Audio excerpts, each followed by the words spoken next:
Okay, the only one other thing on that is there's a new talent. Go ahead, I'm sorry. Well, I have one other request for the new station manager and KGGV in general, the Guerneville Tonight Show. As everybody knows, we're doing on the 27th, and I'd like to include KGGV as much as possible. That being said, I'd like to be able to get my hands on the merchandise and create a small kiosk out in front or inside the building while the show is going on, in the hopes of selling T-shirts and KGGV, T-shirts, hats, that sort of thing. You're selling them, or you're going to need a volunteer? We're going to need a volunteer. So can I make a suggestion? Can you get together with Peter about that and possibly put out an email to request volunteers, assistance, and input? Because this is the first time I've heard about it. Yeah, well, we're waiting to talk about it. We're all inviting you to come to the Guerneville Tonight Show. Thank you. Supporting a benefit, supporting the River Coast Children's Services, who also is running the Veterans Hall. We're trying to get the Veterans Hall back up. We are having this event at the Veterans Hall for the River Coast Children's Services, and it's $25, and it's food and drink and entertainment with 14 different acts. And they can get tickets from Tickets from me, and tickets from River Coast Children's Services, and tickets at the Veterans Hall, and tickets at the door. And tickets across there in motor home. So the KGGV thing, it's like tabling like we do out in front of Safeway. You just set up a table, have all either inside or outside. I don't know with the weather. I'm sure it'll be fine. If the weather's fine, put them outside. If it's inside, it's all way down. There'll be a couple of other small vendors there. Diz and Alan and Brother John will be doing some of their jewelry and that sort of thing. But so that was the hope, to get to, somebody sign me out with the stuff, and I'll be responsible for it and sign it back in when we're through. And Thank you. And get somebody to have. One more thing about security and equipment. First brought up, there's a new telephone in the studio. Some people, I was told that there was a message on it that you can turn off the recording part so you can answer it, and then you can turn it back on. I've had no problem with it because I get very few calls. When I get the call, they're supposed to call during music. Most of my show is music. But I was talking to a volunteer last night, and she even announced over the radio, I know someone's calling, I don't know how to answer this. So, and this is a experienced volunteer. I was surprised. So I'm wondering, what's this new telephone all about? What type of information do we need to get out to the DJs? I mean, who got the phone in? I haven't got a clue. I just thought you guys had been. I saw it Monday for the first time. Yeah, I saw it Sunday too, but I have no idea what's going on. I brought a question. Excuse me one sec. Do you know anything about the phone? Oh, no, I don't. Okay, let us finish with that, please, and then we'll go to your question. Okay. Anybody, any more comments on that? I think Wayne Webb was the one. He was talking He to Randy. was the one who told me the flasher was not working because the new phone had gone in and he installed it. But much more than that, we do not know. Was the caller or was the volunteer saying she couldn't answer the phone on the air, or She didn't know how to answer the phone. On air or by the handset? She said, I know someone's calling. Thank you for calling, but I don't know how to It answer. sounds like an on-air.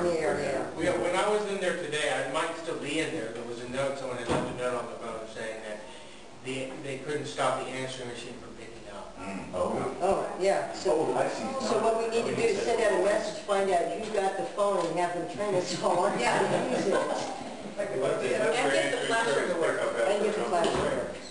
Well, what we used to do in the old days, we just take it off the hook, set it down while if you're talking on air, and then once the music takes over, pick it up and say, yeah, okay, I'm here. You want to be on air, then either so you can put it back on. Can you check into that?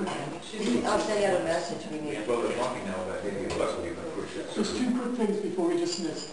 You had a question. Can you identify yourself? I had it. Can you identify yourself? My friends call me Rose. My grandson is a DJ Galaxy on the youth program, and he was invited to this meeting one time. He asked me to bring him, and I did. And that later he says, "Oh, wow, Rosie, I never thought I'd be invited to something like that." So he's really got a business mind to him. But I was wondering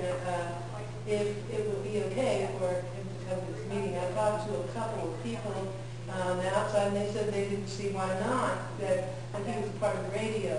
He's And I on the just wanted to check in, I saw you here, and I thought, and I gave him a little break because there were things happening at that time that Suki didn't want us attending, you know, because there was a lot of controversy going on.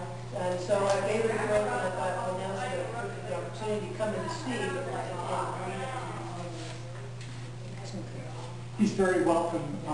He's one of the folks with Voices of Youth. I haven't just touched base with Suki, I'm sure if she says no, then let us know. Okay, all right. The last thing I want to say is scheduling the next meeting. We don't, in the pre-meeting we had before this yesterday, we didn't want to wait another 3 months because we got the Strawberry Festival. We want to move forward. We've got so many things to clean up and do. And so we're looking for at least a meeting in 2 months and do it on a different day other than Thursday so that we can hopefully maybe get people who can't come on a Thursday and maybe come on another day. So your thoughts and comments? Before or after Memorial Day? What is that?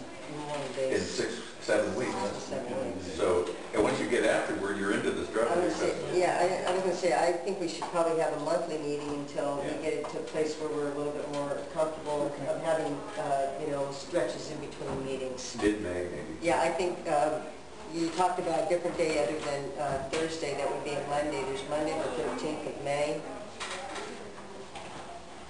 Let's do it. That's the programming committee? So is that the second Monday? Oh, 6. Yeah, okay, Monday. second Monday. So then let's make it the 20th of May, okay? Thank you for coming. 6 to 5. 6 p.m.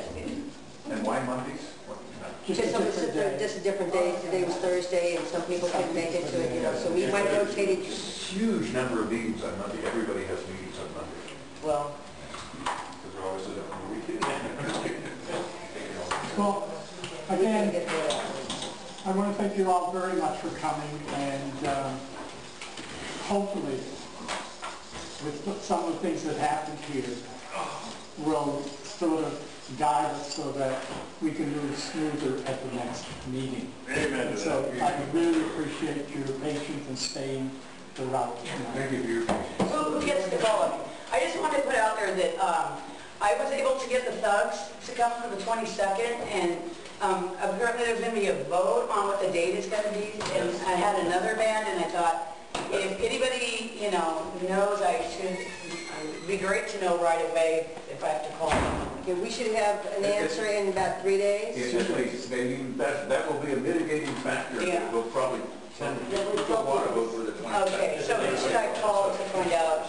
Does it make sense for you to check their availability for the 29th. Yeah, you might want to find out. Yeah, and on the 29th, but they get booked, so we got to do it real quick. Yeah. So 22nd, 29th? Yeah. All right, thanks. Please,